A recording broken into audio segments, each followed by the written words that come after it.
Şebeke burada yıllardır çekmiyor. Yıllardır bu marangozcular sitesindeyiz. Telefon elimize alıyoruz, herhangi bir aramada şebeke hem kesiliyor hem de yok. İnternet zaten hiç çekmiyor. Burada biz zaten sürekli söylüyoruz, yani dile getiriyoruz ama sesimizi duyuran kimse yok. Şebekeden ziyade mesela telefon görüşmesi yapacağız, makinenin üstüne çıkıyoruz, yüksek yerlere çıkıyoruz. Şebeke hiç çekmiyor. Kimi arayacağız? Yani yetkili arasak da yapacak bir şey yok diyorlar. Geçiştiriyorlar. Elektrik sorunu da aynı şekilde var. Günde 4-5 saat elektrik yok. Herhalde köye mi bağlı, nereye bağlıysa onu bilmiyorum. Çünkü köy elektriklerini 4-5 saat kesiyorlar ya. Biz de ondan şüpheleniyoruz. Acaba burası köye bağlıdır diye, hani buranın elektriği mi gidiyor? Ondan dolayı çalışamıyoruz. Mesela arızalarımız oluyor, gideremiyoruz. İşçiler işe çıkaramıyor.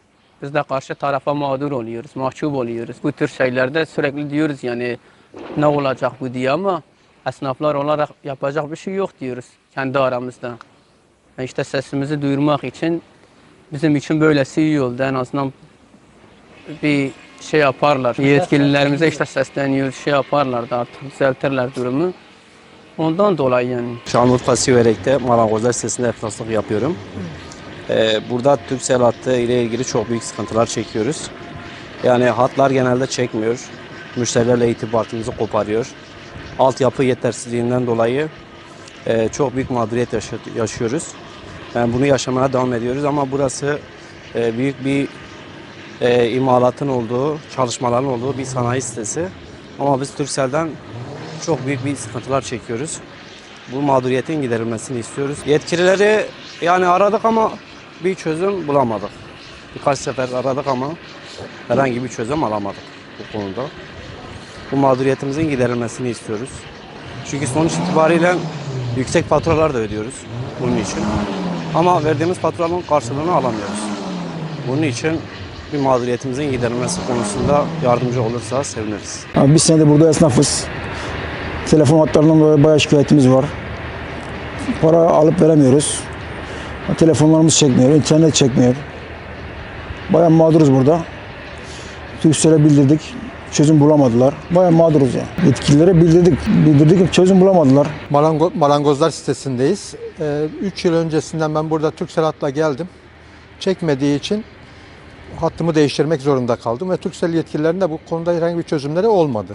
Biz onlardan sadece bir çözüm bekliyoruz. Çünkü burada esnaf çok büyük ciddi anlamda mağdur oluyor.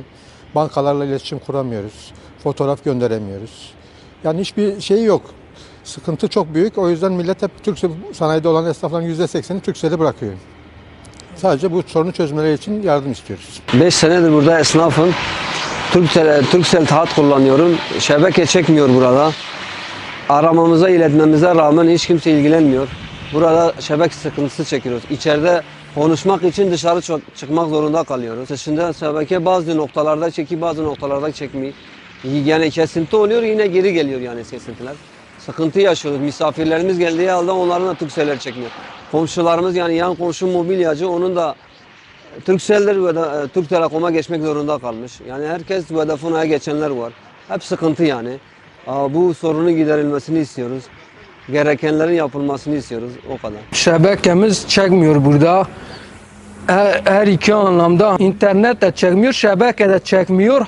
Hangi hat olursa da çekmiyor. Fark etmez. Turkcell olsun, Vodafone olsun. Şebeke sorunumuz bayağı büyük burada. Şebekemiz olmuyor. İnternet sıkıntısı yaşıyoruz. Yetkililerden sesimizi duymalarını istiyoruz. Sürekli biz buradayız. Bizim birçok zamanımız burada geçiyor. İnternetle, telefonla alakalı sorunumuzu dile getirmek istiyoruz. Sesimizi yetkililer lütfen duysun. Yani bir an önce çözmelerini istiyoruz. Burada gerçekten sıkıntı yaşıyoruz. İnternetimiz çekmiyor. Herhangi bir telefon geldi mi merak ediyoruz. Şebeke yok, ses düzgün gitmiyor, gelmiyor bize sesleri. Acil bir durum oldu mu zaten bayağı endişeleniyoruz. Sesleri kesik kesik geliyor, gelmiyor sesler. bayağı bir sıkıntı yaşıyoruz şebekelerle alakalı.